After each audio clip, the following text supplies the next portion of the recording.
Okay, last time we looked at some examples for rectangular approximation where all the widths were uniform.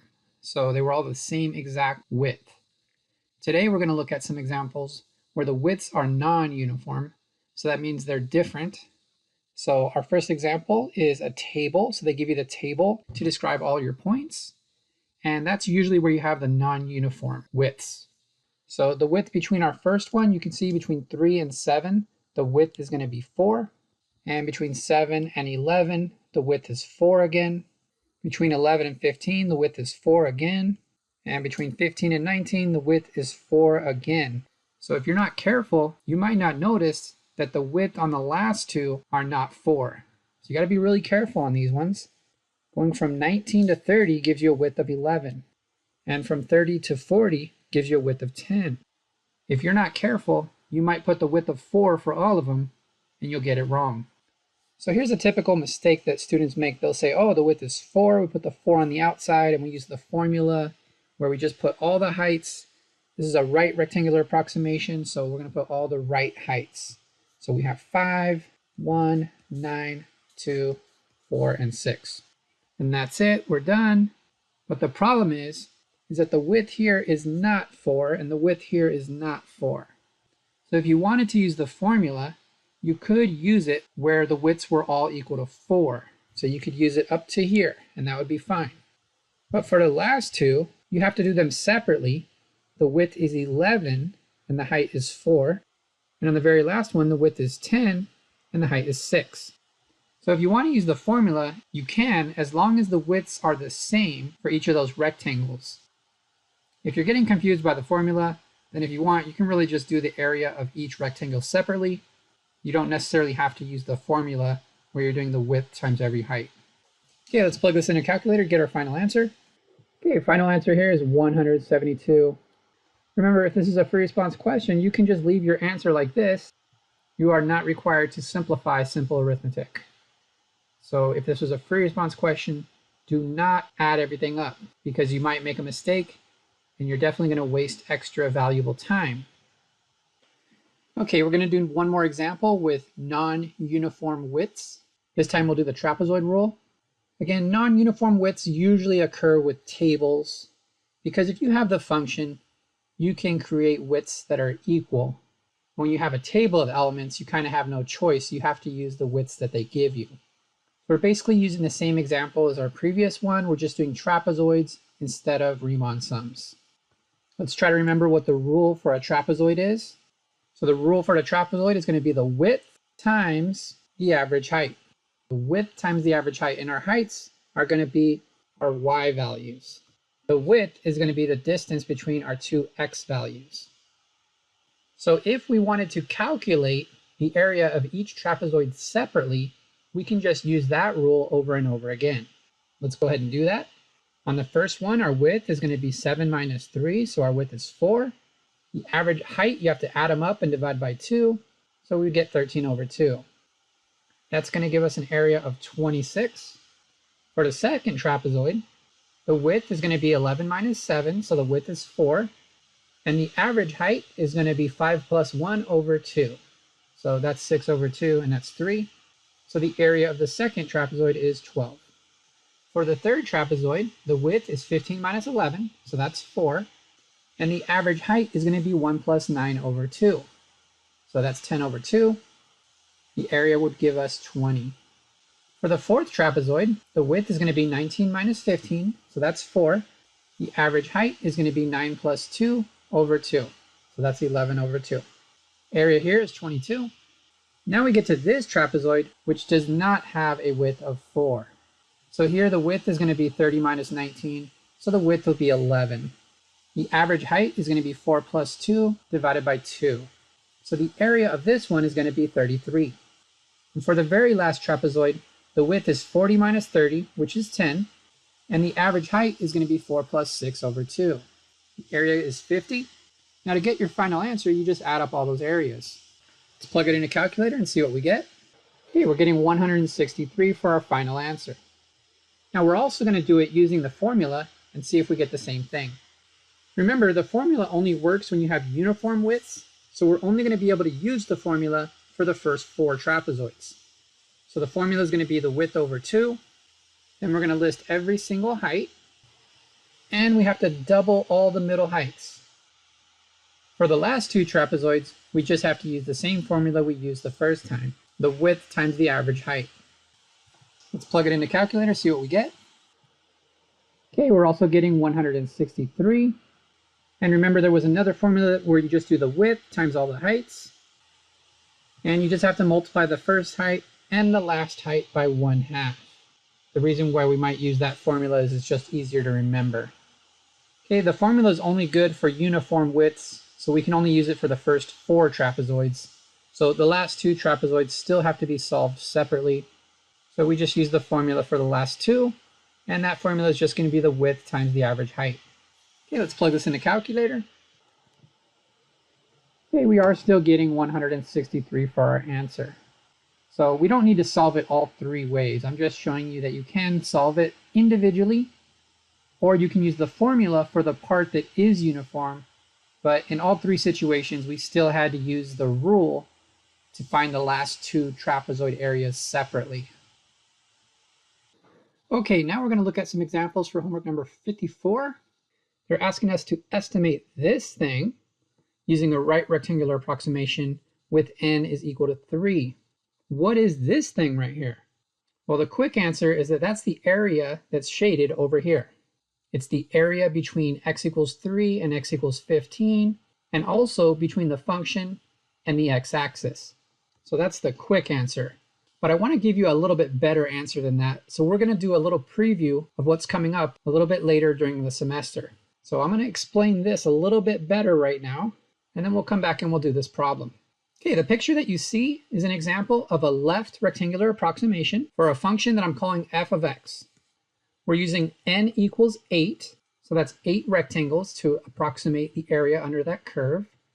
And we're going from -12 to +12. Now, at the end of the year, after we take the AP test, we might have time to do these summation notation examples. Because they're not on the AP test, we're not going to spend a bunch of time doing them before the AP test. But basically what this means is this is a sum of all of these pieces. Each piece contains the width, so that's the width of our rectangle, and the height. And since we have 8 rectangles, our n is going to equal 8. So this summation notation is really our Riemann sum. It's the sum of our 8 rectangles. Now, one thing I want to point out, if you look at the 4 pictures at the top, is that the more rectangles we use, the more accurate our estimate is going to be. The blue one, you can see big gaps, and you can see amounts that are a little bit more than they're supposed to be. But as we continue on, you can see that the approximation is getting better and better and better. By the time we get to the gold one, there's not a lot of space in between, and there's not a lot of extra poking out. So the whole point of this picture is you're supposed to notice that the more rectangles you use, the better your estimate is going to be. And of course, this is calculus. So what is calculus? It's math with limits. So what we want to do is we want to take the limit as the number of rectangles goes to infinity. And that limit will equal the exact area. So right now, our n is a finite number. But as we take the limit as n goes to infinity, we are approaching an infinite number of rectangles. And so the area gets better and better and better the closer n gets to infinity.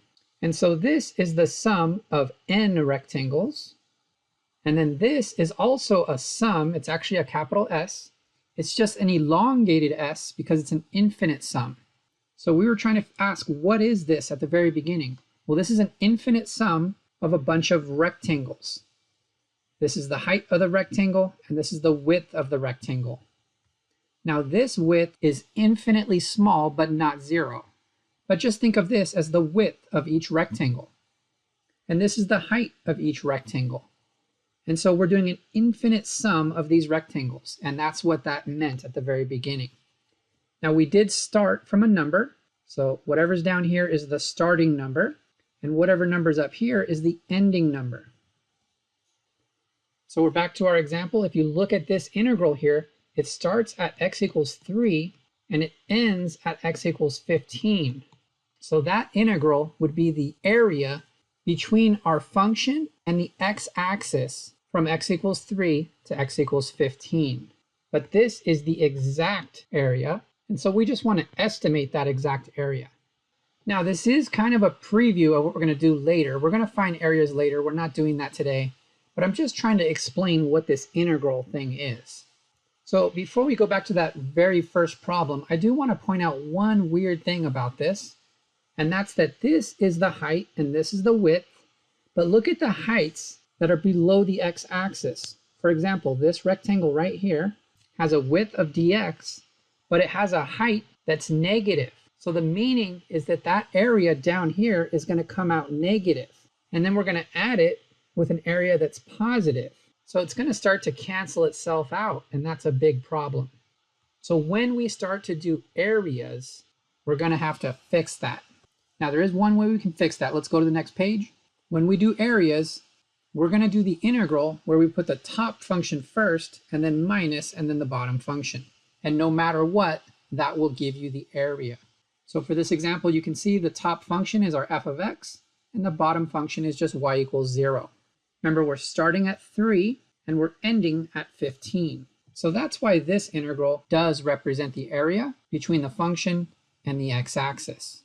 But if your function was below the x-axis, you would have to write it like this. The top would be y equals 0, then you do minus, and then the bottom would be our function f of x. That's how you could find the area between the x-axis and the function when the function is below the x-axis.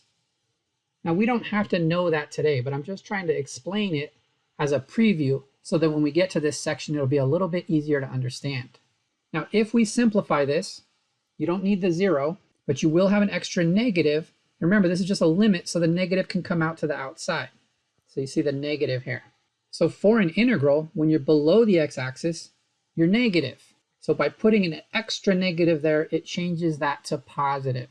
So how would you find an area for a function that's below the x-axis and above the x-axis? Let's take a look. Well, you'd have to do 3 different integrals. You would do this integral as normal, and you'd also do this integral like normal. However, this one would need a negative in front of it, and that negative would change this negative area back to a positive area, and then you would have the area of all 3 regions added up together. So that's pretty tricky. That's something we're going to learn on another day. But now let's go back to that first question again. So they're asking us to estimate this integral. Notice it starts at 3, it ends at 15, and if you think of it as top minus bottom, we're finding the area between the top function, which is f of x, and the bottom function, which is y equals 0. So that's the meaning of this. It's just the area of the shaded region over here. Okay, now that we did a preview of what's happening in the next couple weeks, let's go ahead and solve this problem. We always start by trying to find the width for each rectangle. We do the b minus a over n, and that's going to be 15 minus 3 over 3. Because our n is 3, we're dividing by 3. This gives us 12 over 3, which is 4. So our width is going to be 4. The width of each rectangle is going to be 4. Now because the width is the same for all 3 rectangles, I can use my formula, which is just the width times the sum of the 3 heights. Remember, this is right rectangular approximation. So for each rectangle, we're going to use the rightmost x value, and the height of the rectangle will be the y value at that spot. So for the first rectangle, our height is going to be 49. For the second rectangle, the rightmost x value is 11, and the height when x is 11 is 121. For the third rectangle, the rightmost x value is 15, and you plug 15 into the function, you get 225. So that's our final answer. Let's plug it into a calculator and see what it says. Okay, it's giving me 1580, and that's my final answer. Okay, for this example, it's asking us to find the average value of the function from x equals 3 all the way to x equals 15. Now I want you to notice that sometimes the value of the function is way up here, sometimes it's way up here, sometimes it's way up here, and also sometimes the function's down here, down here, down here. So the average value of the function, you could think of it as a fish tank, and if this was all water, where would it settle? And that would be the average value of your function. That's the question mark. There is a formula for the average value of a function. So if you're going from x equals a to x equals b, the average value of a function f of x is 1 over b minus a times the integral from a to b of f of x. Now we already found this value right here. We just did that problem. We used right rectangular approximation with n equals 3, and our answer was 1580. So we know this is 1580 because we just calculated it. Now we just need to multiply by 1 over b minus a. So that's going to be 1 over 15 minus 3. You could leave your answer like that if it was a free response question, but let's plug it in a calculator and see what we get. Okay, the calculator is giving us 395 over 3. And if we wanted to give our answer as a decimal, it'd be 131.666. Of course, on the AP test, they would accept a 7 as your third decimal. But I prefer to truncate it, so I just cut off all the numbers after the third decimal. So I would give an answer of 131.666. But make sure that you write down this formula in the big box. That would be the average value of the function f of x from x equals a to x equals b. That's an important formula to know. Okay, our last example is about whether or not your Riemann sum is an overestimate or an underestimate. So I'm going to look at an example where your function is increasing. So I'm looking at two types. You can be increasing concave up, or you can be increasing concave down. Of course, the opposite might happen if you were decreasing, so you might want to consider that when the question asks. In this example, we're just looking at what if f was increasing. Would your Riemann sum be an overestimate or an underestimate? For a right rectangular approximation, it says that we have an overestimate in both examples. It doesn't matter whether you're concave up or concave down. And that's because we have all this extra area that your Riemann sum would give you. So in both pictures, your Riemann sum is giving you a bigger area than the real area. So if your function f is increasing, you're going to end up with an overestimate for your right rectangular approximation. For a left rectangular approximation, you can see that it's an underestimate, and that's because the real area is bigger than your estimate. Your estimate is missing all this area here in green.